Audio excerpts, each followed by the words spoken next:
Auto rickshaw. एक गांव में रमेश अपने परिवार के साथ रहता था। रमेश के परिवार वाले बहुत ही गरीब थे। रमेश के पिताजी रिक्शा चलाकर परिवार को पालते थे, लेकिन गांव में तांगा, ऑटो और टेम्पो भी चलते थे।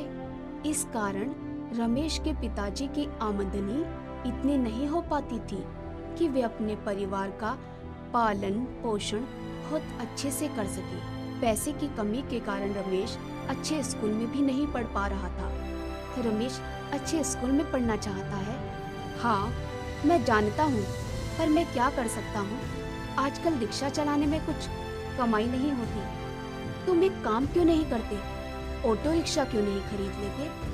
हाँ, मैं भी यही चाहता हूँ, पर इतने पैसे कहाँ हैं हमारे पास कि हम ऑटो रिक्शा खरीद पाए।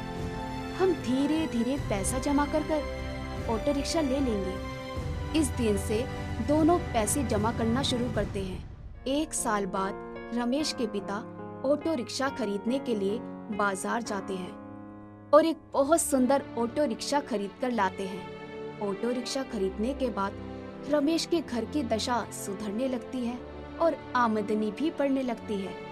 रमेश भी अब एक अच्छे स्कूल में पढ़ने लगता है। सब कुछ अच्छा होने लगा था और वो तीनों ही खुशी से रहने लगते हैं। एक दिन रमेश के पिता ऑटो लेकर नहीं गए थे और घर पर ही थे।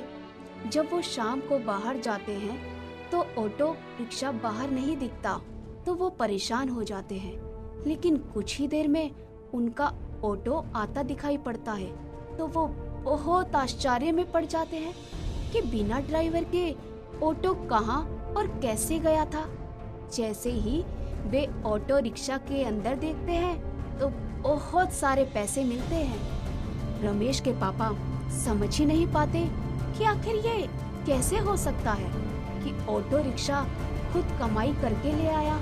कुछ तो गड़बड़ जरूर है। दूसरे दिन फिर रमेश के पापा रिक्शा लेकर नहीं जाते और इंतजार करते हैं कि शाम को क्या एक बार फिर वैसा ही होता है या नहीं। शाम को फिर वही होता है। रिक्शा अपने आप मार्केट चला जाता है और जब शाम को वापस आता है तो रिक्शे में बहुत सारे पैसे होते हैं। रमेश के पापा समझ जाते हैं कि ये कोई साधारण ऑटो रिक्शा नहीं है। वो रमेश की माँ को उसके बारे में बताते हैं। रमेश की माँ बहुत लालची स्वभाव की होती है। वो कहती है, तुम अब रिक्शा ले जाना बंद ही कर दो, रिक्शा खुद ही सारा काम कर लेगा।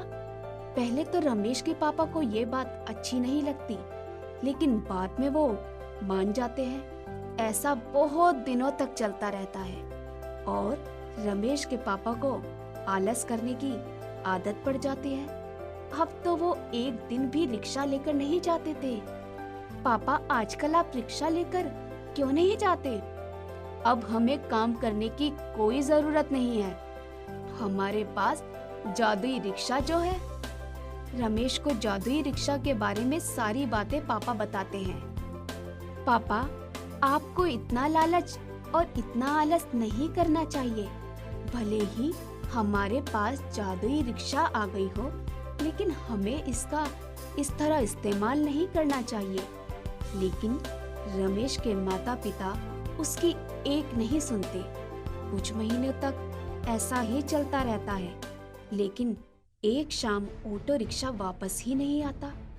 रमेश के पापा ऑटो रिक्शा को हर जगह ढूंढते हैं, लेकिन ऑटो रिक्शा कहीं भी नहीं मिलता।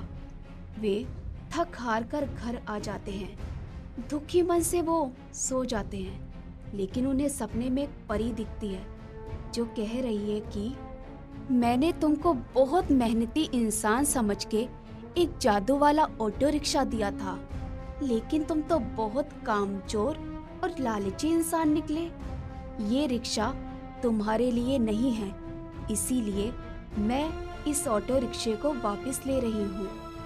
इतने में अचानक रमेश के पापा की नींद खुल जाती है। वो ये सब बात अपनी पत्नी को बताते हैं। वो दोनों मिलकर आंखें बंद करके उस परी से बहुत माफी मांगते हैं और बहुत पछताते हैं, लेकिन लालच का नतीजा हमेशा बुरा ही होता है।